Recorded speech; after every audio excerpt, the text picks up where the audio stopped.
evening and welcome to African News 24 TV, your premier source for timely updates. I'm ZAINAB OYENIYI. Let's take the headlines.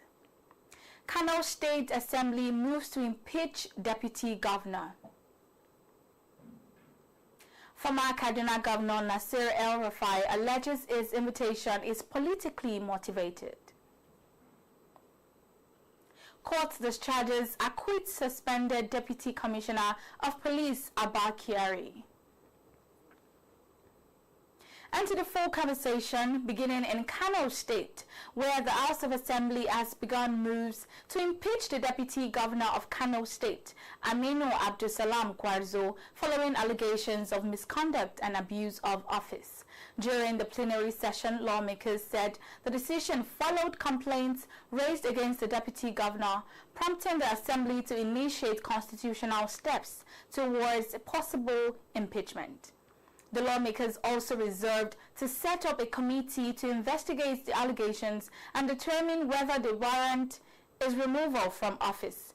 If the impeachment process proceeds, the Assembly will require the support of a two-thirds majority of its members after the investigative panel concludes its findings.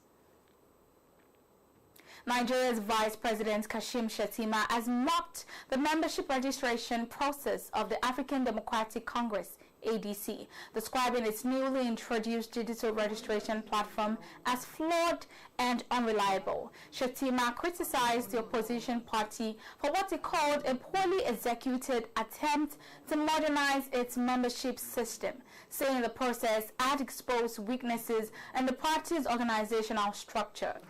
According to him, the glitches experienced by users attempting to register online show that the party is not yet ready to manage a credible nationwide political platform.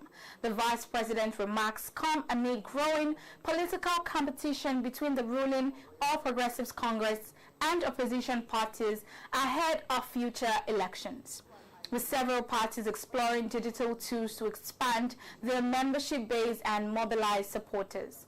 While the ADC has yet to issue a full response to Shettima's comments, party supporters have defended the initiative. A faction of the National Rescue Movement, NRM, has declared support for the actions of the Independent National Electoral Commission, INEC, while warning against what it described as attempts by certain individuals to hijack the leadership and structure of the party. Leaders of the faction said INEC acted within its constitutional mandate in recognizing the party's current leadership, stressing that the Commission's decision was necessary to maintain order and legitimacy within the party. They also accused some aggrieved members of trying to create confusion through parallel leadership claims and unlawful activities. The group urged party members and supporters to remain calm and continue to respect the authority of INEC as the body responsible for regulating political parties in Nigeria. According to the faction, any attempt to undermine the Commission's decision could further deepen the internal crisis within the party. The embattled former governor of Kaduna State, Nasir El-Rufai, has alleged that his investigation has political undertone. The former governor is challenging the legality of the search conducted on his Abuja residence on February the 19th. The former minister of the Federal Capital Territory alleges that the main reason he is being investigated by the Commission is because of his membership of the opposition party, African Democratic Congress. El-Rufai is facing probe by ICPC over allegation of financial impropriety between 2015 and 2023, when he served as governor of the Northwest State. He's been in custody of the Anti-Graft Agency since February 19th after he was released by the Economic and Financial Crimes Commission. Suspended Deputy Commissioner of Police Abba Kyari has been discharged and acquitted of a 23-count charge bordering an alleged non-declaration of assets brought against him by the National Drug Law Enforcement Agency. Justice James Omotosho of the Federal High Court, while delivering the judgment, held that NDLEA failed to provide established failed to establish its allegations by providing enough evidence against the accused and his two brothers. The judge added that the accuser did not present credible materials linking Kyari to the landed properties said to be located at Fountain Estate. Additionally, Justice Omotosho said the prosecution also failed to provide evidence connecting the suspect to other properties said to be located in Asokoro and another in Maiduguri, Borno State. Kyari faced prosecution alongside his two brothers who were arraigned for allegedly swearing to false affidavits to conceal the origin of certain properties. Those agitating for the establishment of state police may first need to deploy efforts towards amendment of the 1999 Constitution. That, according to the spokesman of the House of Representatives, Rotimi, who is saying that push will not go far without legislative action by the National Assembly. Rotimi, during interaction with newsmen today, underscored the place of necessary constitutional amendment as reacting to national debate over the decentralization of policing in tackling the spat of challenges the country faces in banditry, terrorism, kidnapping, and communal clashes across the country. The lawmaker from Ekiti spoke about the National Assembly's effort on state police debate during the ongoing constitutional review, with plans to ensure framework that will keep the agency from abuse when eventually established.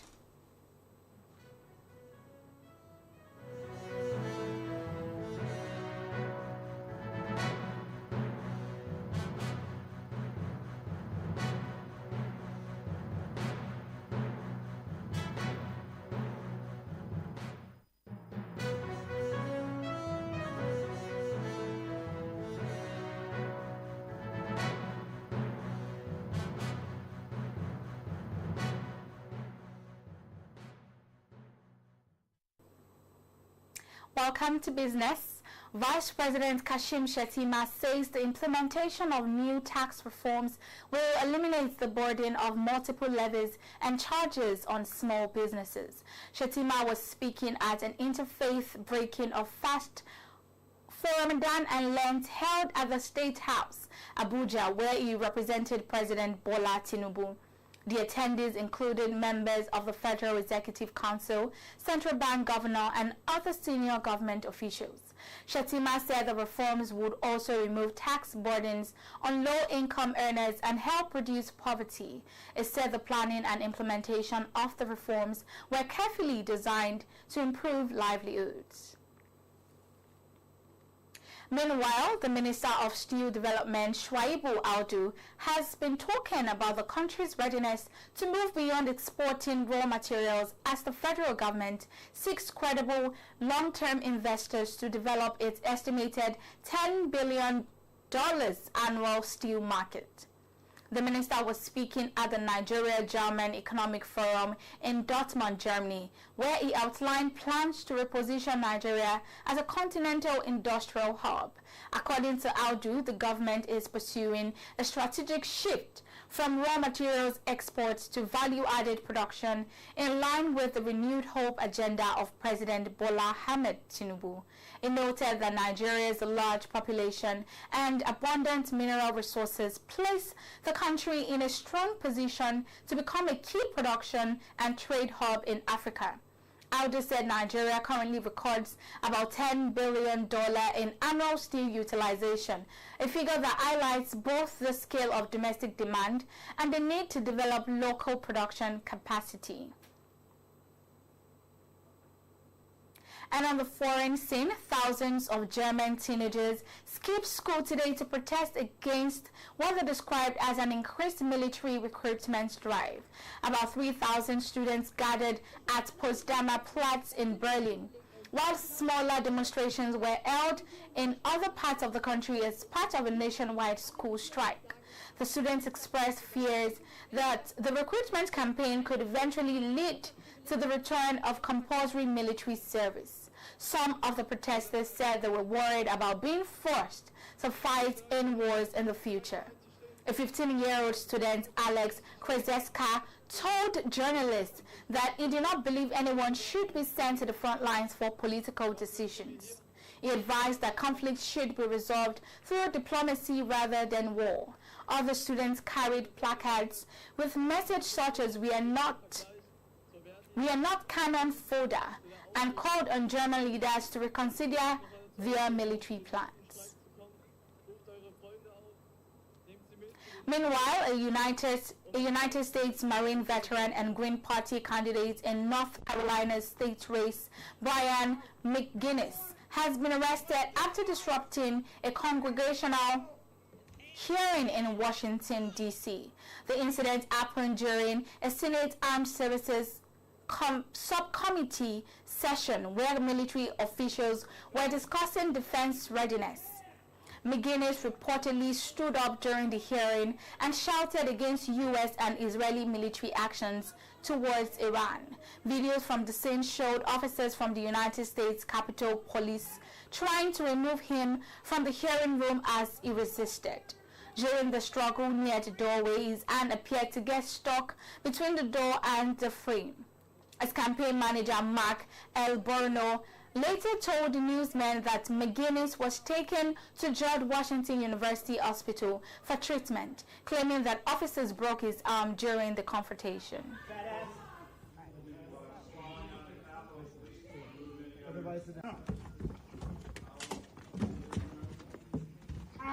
No one wants to fight for Israel! His hand! Oh!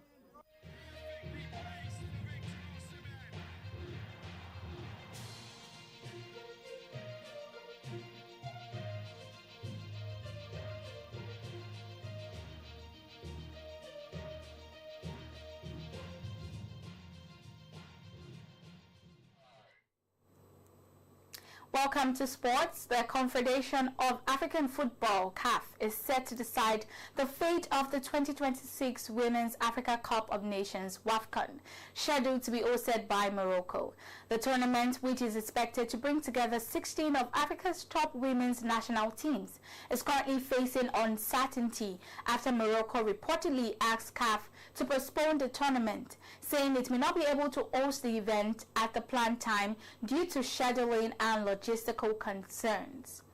CAF officials are now reviewing the situation and are expected to announce within days whether the competition will go ahead as planned in Morocco, be postponed to a later date, or move to another host country. The decision is expected to provide clarity for participating nations, including Nigeria's Super Falcons, who are preparing for Africa's biggest women's football tournament. Meanwhile, the Nigeria Football Federation, NFF, has dismissed reports claiming that Nigeria's hopes of qualifying for the 2026 FIFA World Cup are over. The NFF said it has not received any official communication from FIFA regarding the eligibility dispute involving Democratic Republic of Congo. The clarification came after reports that FIFA had confirmed Dr. Congo as Africa's representative in the Inter-Confederation playoffs, a development widely interpreted as ending Nigeria's qualification chances. However, NFF Director of Communications Ademola Olajire said on Wednesday the Federation had not received any formal update from FIFA and remains in a waiting position. Olajire explained that the statement being circulated by various media platforms was not a new ruling, but part of an earlier FIFA publication issued in November 2025.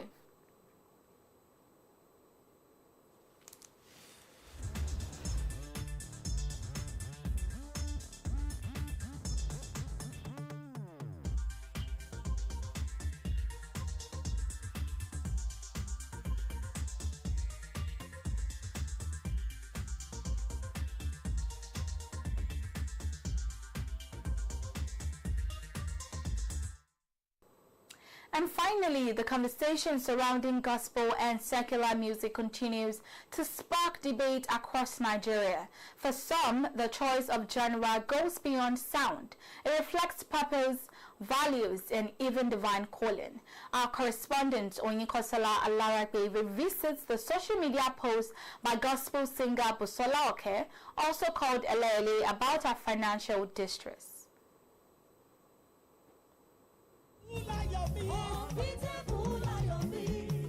Conversation is still generating ripples, with some persons debating which is better, gospel or secular song. From financial rewards to spiritual calling, many believe the choice of Jane goes beyond just sound, but reflects purpose, values, and ambition. Many believe that her endorsement shows and streaming numbers give secular artists a financial edge over their contemporary singing gospel songs. Oh, I don't think so, because it's their rate card. Anytime they tell churches or whatever events they're invited to, that, oh, I charge so for so hours, they get paid now. I believe so. I don't think gospel artists earn less than hip-hop artists. Yes, that question. But mostly, the concerts, all these gospel musicians always organize. It's mostly not something they pay for. Just like recently, this lady, Shola Alinsin, she mostly gather youth to motivate, encourage, and make us understand there's a process. However, not everyone shares this opinion. Some are of the opinion that success is not only measured by income, but by impact. Some Nigerians say the issue is about calling, while a few believe artists who switch genes should stay away from what they describe as a divine assignment. When asked about personal preference, opinions were divided. Some say gospel music makes them feel relaxed, spiritually uplifted, and closer to God. I prefer the gospel music than the secular music. On my own, though, if I'm listening to Christian music like gospel music, it makes me happy. Like if I'm thinking, maybe I'm bothered of something, later I begin to hear gospel music, my mind will calm down and I will feel happy.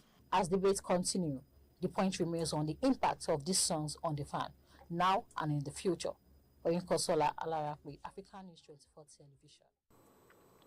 Filmmaker and actress Funke Akindele has attributed her success to hard work, prayer, and careful strategic planning. In a post on X, Akindele said a journey to achieving her dreams did not happen overnight, but evolved through years of learning, persistence, and constant re-strategizing. The actress pointed to the latest project behind the scenes as evidence of her determination and commitment to her craft.